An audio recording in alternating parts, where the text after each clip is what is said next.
Então, sem mais delongas, professor, a palavra é sua. Muito obrigado.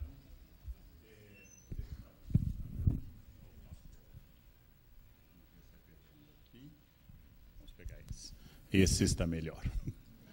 Bem, muito boa tarde. Estou ligeiramente suado porque fui ao IB. Depois me arrastei como uma planária sob o sol até aqui. É um grande prazer estar num instituto vizinho ao nosso. Fizeram uma pergunta agora na televisão um pouco constrangedora. Qual a sua relação com o IB? Infelizmente nenhuma, além da vizinhança simpática, mas como vocês estudam seres vivos, o IFISH é formado, grosso modo, de seres vivos, então a nossa relação é pelo reino dos vivos. Bem, eu espero ser feliz numa exposição que eu preparei não para um público especializado em história da ciência, como eu fiz há 2 anos ao tratar de epistemologia religiosa e científica, mas para um grande público de alunos, professores, funcionários, para pensar de forma genérica. Eu perdoo aqueles que se dedicam a esse campo, porque vai parecer uma aula ou uma exposição de graduação, mas eu prefiro que alguns se sintam super informados, mas ninguém se sinta subinformado. É uma opção nesse caso. Eu quero fazer uma distinção muito importante, vamos botando, uma distinção muito importante para começar. Vamos lá. Let's try again. Não foi por Bluetooth. Vamos ver se vai por cinética. Pronto, cinética resolve tudo. Eu quero fazer uma distinção muito importante entre ciência e religião. Em primeiro lugar, são 2 campos distintos, complementares, mas não a rigor inimigos, não a rigor opostos. A oposição entre ciência e religião é uma construção de alguns grupos por motivos históricos. Seria como debater 2 campos como a arquitetura e a engenharia. Ou seja, é histórica a complementaridade, é histórica a distinção, e eu quero que fique claro que os 2 campos são partes expressivas da experiência humana sobre o planeta Terra, são partes expressivas do nosso esforço de comunicação, de sociabilidade e de outras questões. Em primeiro lugar, então, vou dar um exemplo.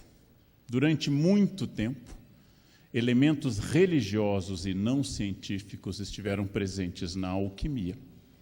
E a alquimia é uma das origens da ciência chamada química. Vários dos ácidos que hoje nós trabalhamos são produtos da alquimia árabe da Idade Média. Na busca de elementos que transmutassem chumbo em ouro, na busca de um remédio universal e na busca de um elemento que garantisse a vida eterna a todo mundo, alquimistas deram as bases para a ciência química moderna. Ou seja, a mãe do pensamento químico é a alquimia. Logo, eu estou mostrando que a ciência atual, baseada em verificação, exame de hipóteses, falibilidade, exposição aos pares, compartilhamento de linguagem científica, ela tem origens um pouco mais metafísicas ou não exatas em quase todos os campos. Muitas das afirmações sobre a alquimia eram inteiramente mágicas ou religiosas. Porém, exatamente no crescer desse parto, sobre o qual há vários livros, surgiu a química contemporânea. Da mesma forma, grandes astrônomos e físicos como Newton faziam mapas astrológicos. Newton, além de professor de catequese bíblica, também exercia na universidade na Inglaterra o cargo de astrólogo e fazia mapas astrais. Grande quantidade de reis, quase todos os papas até o século XVI, tinham seu astrólogo privado, que fazia mapas para decidir questões importantes de Estado e de guerra. Logo, a astrologia, hoje não considerada uma área científica do pensamento, Hoje não é possível você fazer uma carreira na universidade baseada na astrologia. Hoje pega mal você invocar no conselho universitário que ele deve ser mudada a data em função, por exemplo, da presença de Mercúrio retrógrado no céu. Se Mercúrio for retrógrado no céu, o conselho universitário não vai progredir. É pouco científico afirmar que eu, Leandro, falo bastante, há bastante tempo, porque eu sou de Aquário, com ascendente Aquário, logo regido pelo ar. E as pessoas regidas pelo ar, como Gêmeos, falam muito. Ou que fulana é vingativa por ser de Escorpião, água, ou seja, o cão chupando manga, Escorpião. Logo, eu não posso usar esses argumentos na universidade. Eles devem estar limitados ao bar. Não entrem, sabe? Professor, a prova vai ser difícil. Eu vi que a quadratura hoje garante questões de nível muito alto. Não pega bem manifestar tais crenças. Pelo contrário, a partir do século XIX, a crença em objetos metafísicos, como duendes, gnomos, fantasmas, elfos, ela foi sendo classificada como delírio à medida que a psicanálise vai surgindo como área psiquiátrica e à medida que nós vamos excluindo da possibilidade dos discursos essas questões. O que não impede que o hotel que eu vou dar palestra em janeiro na Inglaterra tenha no seu site, um hotel em Stratford, na Inglaterra, onde eu darei palestra em janeiro, uma nota dizendo: é famoso por ser o hotel mais assombrado da Inglaterra. Então, eu tenho, entre outros chamativos para esse hotel, o fato de que, além de colegas, eu posso encontrar fantasmas, o que me alegraria muito mais, claro, os segundos do que os primeiros. Então, a passagem da astrologia para a astronomia foi um processo em que os astros deixam de reger a vida dos homens e passam apenas a ser estudados em função das revoluções de Copérnico, de Kepler, de Galileu, de Newton e de todo o progresso do século XIX e XX. Porém, atrás de toda a simbologia de Mercúrio, Marte, Sol, atrás de todo o esforço de representar o universo, está um esforço que, na origem, foi astrológico. Não havia nenhum debate sobre isso na Mesopotâmia, quando foram inventados os mapas astrais ou as previsões astrológicas.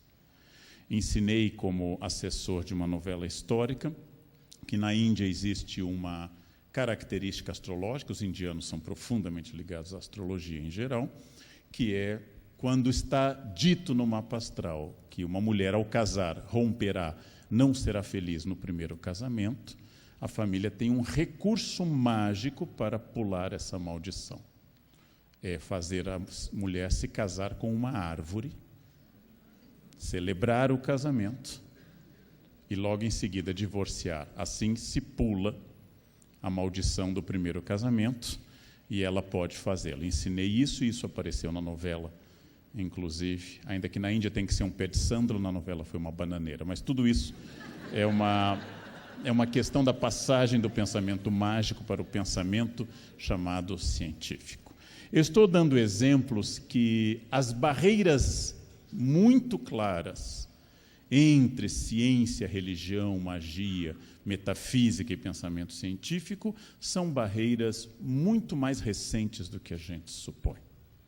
Muitos dos tratamentos médicos consagrados até o fim do século XVIII eram absolutamente mágicos. Por exemplo, sangrias. Sangrias ensinadas na Universidade de Paris, na Universidade de Oxford, na Universidade de Coimbra. Sangrias que tinham como efeito lógico, você tem febre. O que é febre? Excesso de um dos 4 elementos na teoria de Galeno. Você tem excesso do elemento sanguíneo, logo tem que retirar sangue. Tenho febre, o médico retira, mediante sanguessugas ou corte arterial, retira mais de 1 litro de sangue rapidamente.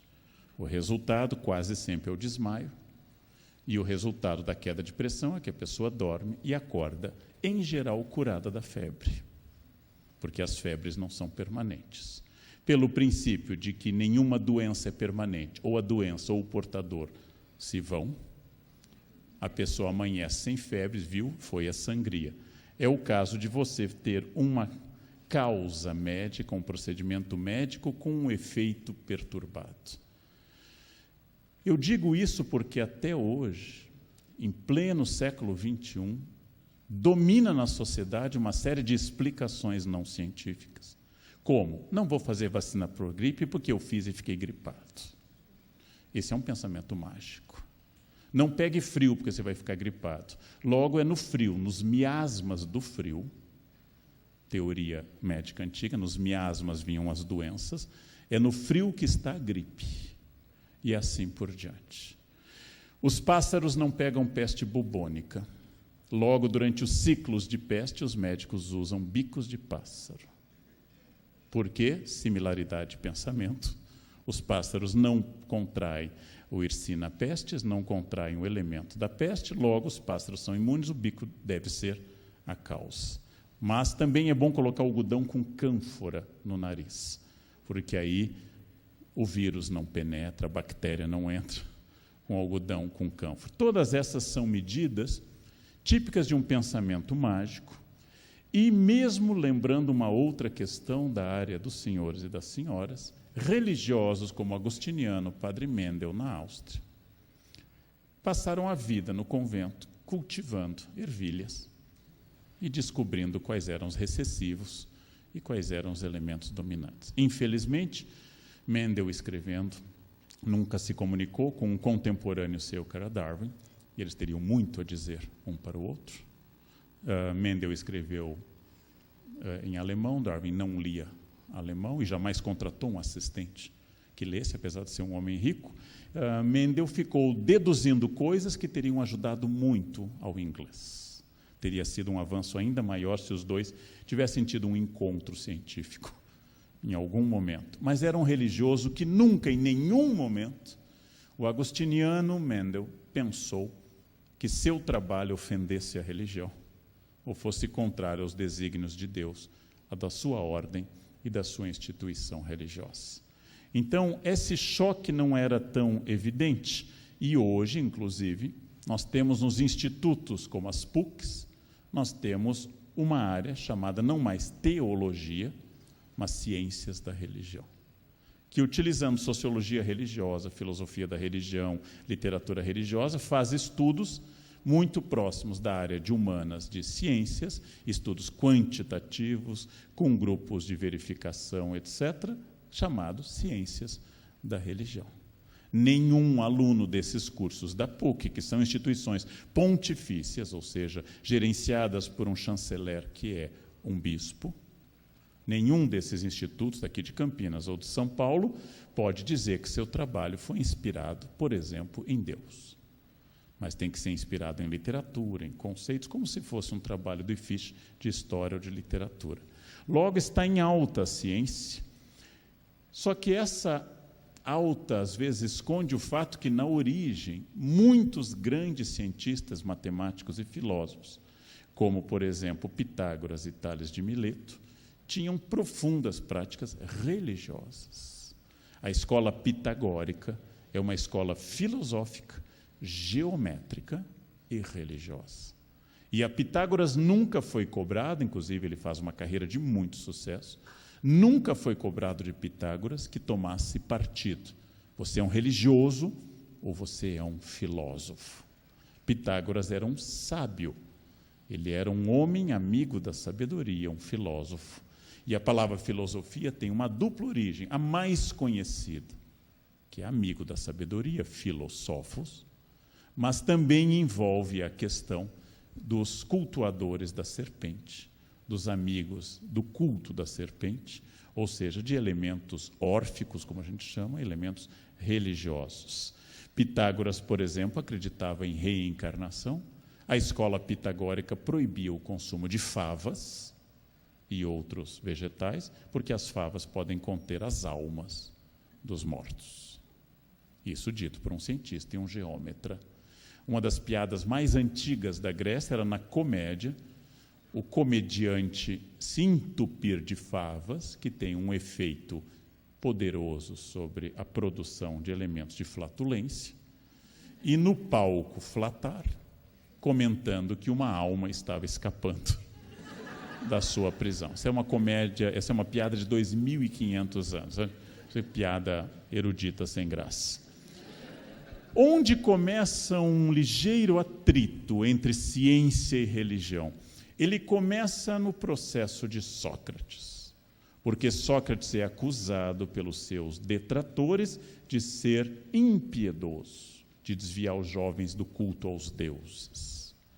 O processo é votado democraticamente, estamos na Atenas do século IV, e Sócrates é condenado à morte, bebendo cicuta, recusa-se a fugir, e nesse quadro que Davi pintou no século XVIII, a morte de Sócrates está representado um homem sábio, inteligente, cientista, ético, sendo morto por fanáticos, religiosos, invejosos, etc.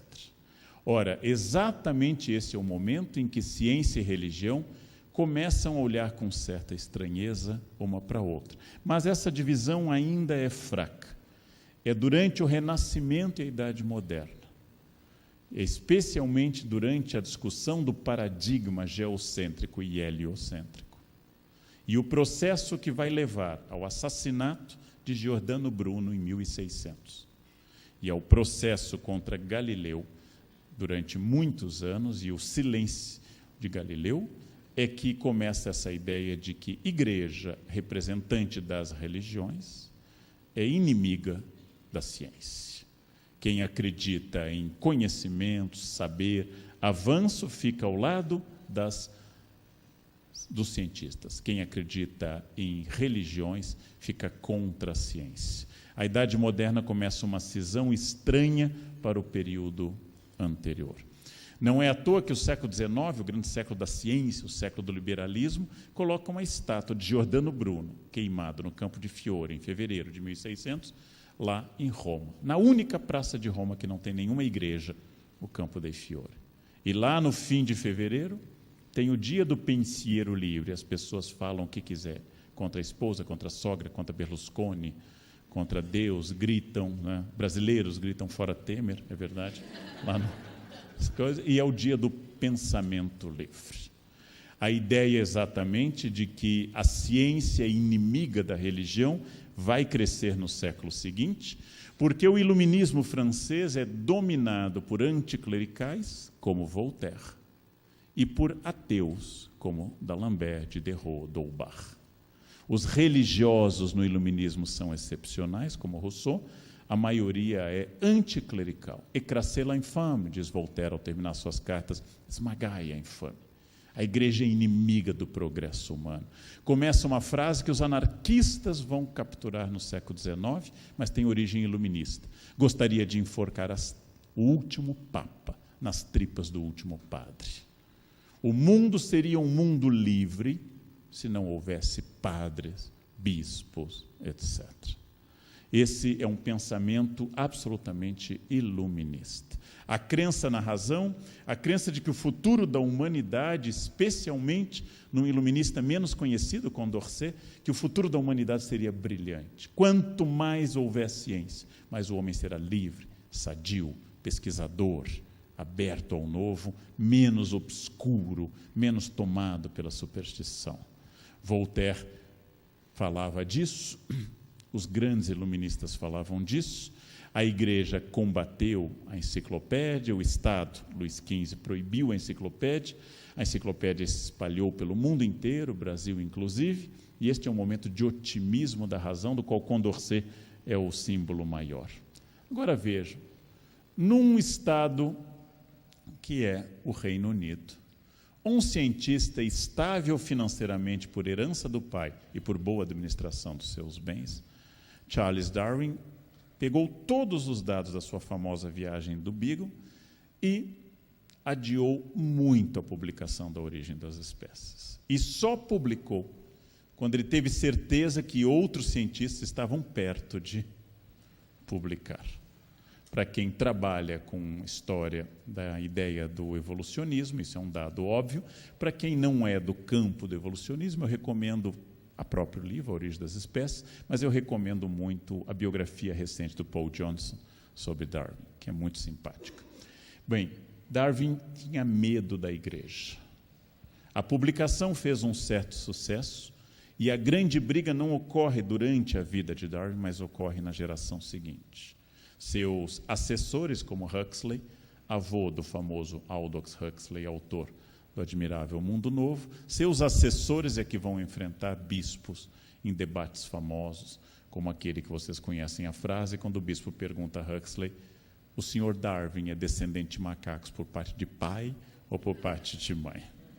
E a fantasia científica de que Darwin em algum momento disse que nós descendemos de macacos, ela grudou nas pessoas. Isso é repetido. Essa é uma asneira repetida até hoje, que não se encontra no texto da Origem das Espécies. É pior, né? Somos descendentes de um ser ainda pior, ainda mais primitivo, e que é comum a homens e aos símios superiores. Mas o silêncio de Darwin durante tanto tempo, sendo que ele não dependia financeiramente de ninguém.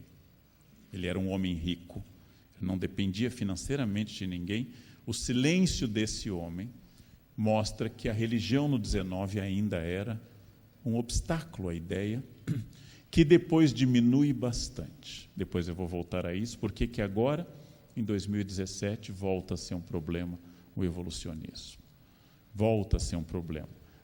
Bem, liberais, ou seja, aqueles que são a favor de um Estado laico, e instituições variadas, como carbonários, a maçonaria, etc., veem no Papa Pio IX e na Igreja Católica. O Papa Pio IX tem um reinado gigantesco, não? Veem no Papa Pio IX e na Igreja Católica o atraso. E bulas desse arquiconservador Papa, bulas em que ele declara democracia, marxismo, socialismos, evolucionismo e tudo, e tutti quanti, como heresias. Essas bulas ajudavam a reforçar isso. A ciência era o futuro, a igreja era o passado. Não foi a primeira vez, mas foi a etapa mais forte que alguém disse: a religião católica vai desaparecer no máximo em 100 anos, porque o progresso da ciência vai dominar e as velhas superstições vão desaparecer. O ponto máximo desse otimismo, o período da chamada Bela Época, la Belle Époque, se dá com duas exposições universais. A de 1889, que comemora os 100 anos da Revolução Francesa e constrói a Torre Eiffel, que pelos próximos quase 50 anos é a estrutura humana mais alta do planeta.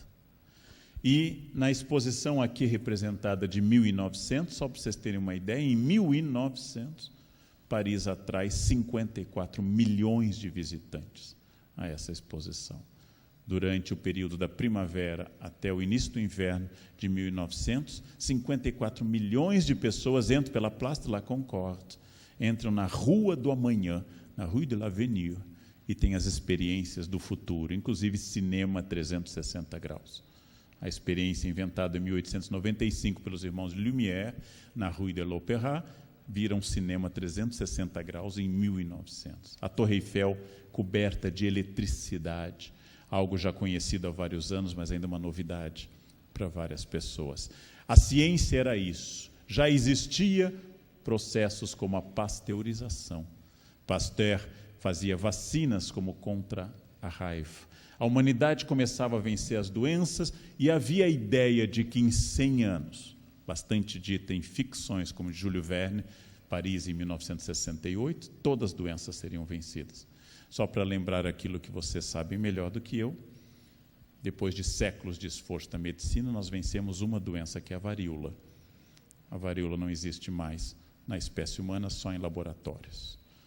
Coisas mais complexas, como a gripe comum, ainda não foram vencidas. Tomando remédios, ela dura 7 dias, não tomando, ela dura 1 semana. Essa é uma questão clássica disso, né? Porém, vacinas no século XIX, penicilina no século XX e as estatinas, controladoras de colesterol no século XXI, se transformam em 3 elementos que prometem um ser humano mais duradouro.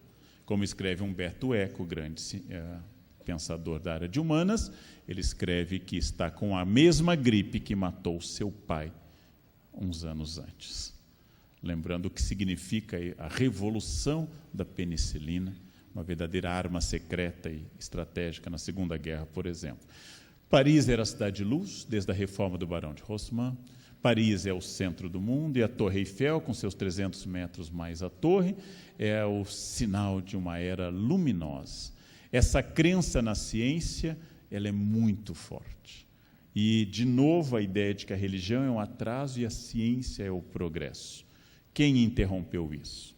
A 28 de junho de 1914, o assassinato do arquiduque Francisco Ferdinando introduz a mais violenta guerra já vivida pela humanidade, chamada na época de Grande Guerra. Ninguém a chamou de primeira, porque ninguém era tão pessimista para dizer uma coisa. Ninguém se separa primeiro. Nossa, meu primeiro divórcio. Ninguém faz uma coisa dessas. A guerra de 1914 a 18 reutilizou armas anteriores, como o submarino, anterior à guerra, a metralhadora, anterior à guerra, canhões de longo alcance, como a Grande Berta, que os alemães chegaram a bombardear Paris, mas introduziu armas novas como a guerra química, especialmente a indústria química alemã, que lançou uma nuvem de gás cloro sobre as fronteiras das trincheiras, em 1915. Ora, guerra industrial, com estados altamente organizados, em alguns minutos de batalhas como Marne ou Sena, morreram mais pessoas do que durante todo o século XIX. A metralhadora fazia com que até o Mr. Magoo acertasse as balas. Lembrando que Napoleão tinha um fuzil que disparava um tiro e tinha que ser reabastecido, e que era uma guerra em que se usava ainda o olho no olho do combate de pessoas sem trens. Lembrem que Napoleão foi em 1812 à Rússia, Paris, Moscou, a pé, com as suas tropas. Ele a cavalo, mas as tropas a pé, fazendo 40 quilômetros por dia com mochila às costas. Agora temos trens, temos transporte, temos aviões que têm efeito mais de propaganda, temos zeppelins, temos morte em larga escala. É a primeira vez na história. O horror da guerra trouxe à tona o seguinte: tudo aquilo que matou milhões de pessoas não era fruto da religião, mas era fruto da ciência. Paul Valéry chegou a escrever após a guerra: nós, civilizações, sabemos agora que somos mortais. A razão não vai redimir o homem, a razão talvez destrua o homem. Durante a guerra e após, surgem movimentos irracionalistas, como o dadaísmo, em 1916, ou o surrealismo, a partir de 1924, porque a desconfiança da ciência aumentou. Não vamos ser salvos pela ciência. Para piorar, como a humanidade não só não aprende, como ainda piora, 20 anos depois, estoura um conflito ainda maior, em 39 a 45, que vai levar à morte, talvez, entre 50 a 55 milhões de pessoas. Agora, bombardeios de áreas civis, Varsóvia na Europa, Xangai na China são os primeiros objetos disso, execuções e genocídios. A Primeira Guerra havia levado ao genocídio de armênios, a Segunda Guerra leva ao genocídio de judeus, testemunhas de Jeová, homossexuais, comunistas, negros da Alemanha e assim por diante. A Segunda Guerra introduz morte em escala industrial e racional, e os campos de concentração, como que aqui está representado o Auschwitz, com o uso de um pesticida barato, o Zyklon B, consegue um único campo produzir 1,5 milhão de mortos nos seus 3 anos de exercício de morte. O campo é mais antigo, mas só nos 3 anos finais implantou a solução final. Agora era definitivo. A ciência não resolveu nada além da varíola, mas criou problemas inteiramente novos. E a guerra é encerrada em agosto, setembro, com um cogumelo atômico. A partir daqui, 2 cidades, Hiroshima dia 6, Nagasaki dia 9, 2 cidades vão enfrentar aquilo que na década seguinte piora com a bomba de hidrogênio. O mundo pode ser encerrado pela ciência. Faltam aos homens Deus no coração. O século XX, ao invés de ver o declínio das igrejas, viu a ascensão das igrejas. A ciência é um apelo médico, é um apelo de pensamento, mas Deus continua com força. E esse processo, por vários motivos, continua até hoje. Quando eu era criança, não havia nenhuma televisão evangélica ou rádio evangélico no Brasil. Não, hoje há alguns. alguns. O resultado, nós tivemos um avanço. Começa aquilo que a obra lá atrás de Mary Shelley, a inglesa que escreveu À Beira do Lago de Genebra, a obra Frankenstein, ou O Prometeu Moderno. Ela escreve sobre um cientista, um médico, que costurando partes de cadáveres, dá vida através de eletricidade, dá vida a um ser. E este ser o destrói. Chamamos a esse medo agora de síndrome de Frankenstein. Os homens criaram a ciência vai nos destruir.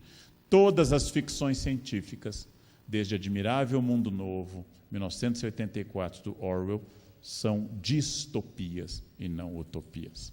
O mundo futuro é um mundo ruim, de domínio da ciência, é um mundo sem recursos, é um mundo terrível. Esse Brave New World que o Huxley escreveu é uma de tantas distopias, ou seja, futuros negativos. A ciência vai nos destruir. É o que está presente em todas as obras, Asimov e outros, Eu, Robô. Um dia o que eu criei vai me destruir.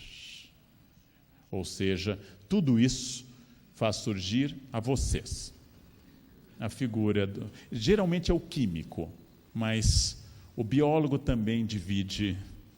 O químico é o cientista maluco por excelência, o físico e o biólogo nem tanto, mas é que tem que misturar Becker com Erlenmeyer com coisa colorida. Aí você criou o cientista maluco, escabelado por definição, de guarda-pó branco e tendo risos nervosos. Esse é o clássico cientista maluco. Seja no filme De Volta para o Futuro, ou seja, acidentado, mas bem intencionado, seja aquilo que sempre se coloca na boca de Oppenheimer, estudioso da Índia, que ao ver a bomba atômica que saiu, entre outros, do seu trabalho, diz, eu sei agora que meu nome é morte, citando uma frase do Bhagavad Gita, não? Ou seja, do livro sagrado hindu, ele sente que ele criou algo assim. Einstein, que apoiara a bomba atômica, porque supunha que a Alemanha conseguiria uma antes, Einstein passa seus últimos anos, na década de 50, assinando manifestos contra a energia, a bomba atômica. E aí aquelas nossas contradições, né? Do ponto de vista da obtenção de energia, a nuclear é a mais limpa. A hidrelétrica destrói uma área imensamente maior, mas quando dá errado, a nuclear costuma... Ela não inunda, ela destrói. Não tem jeito, não tem jeito. Não tem maneira de fazer isso. E aí a religião e a religiosidade não param de crescer.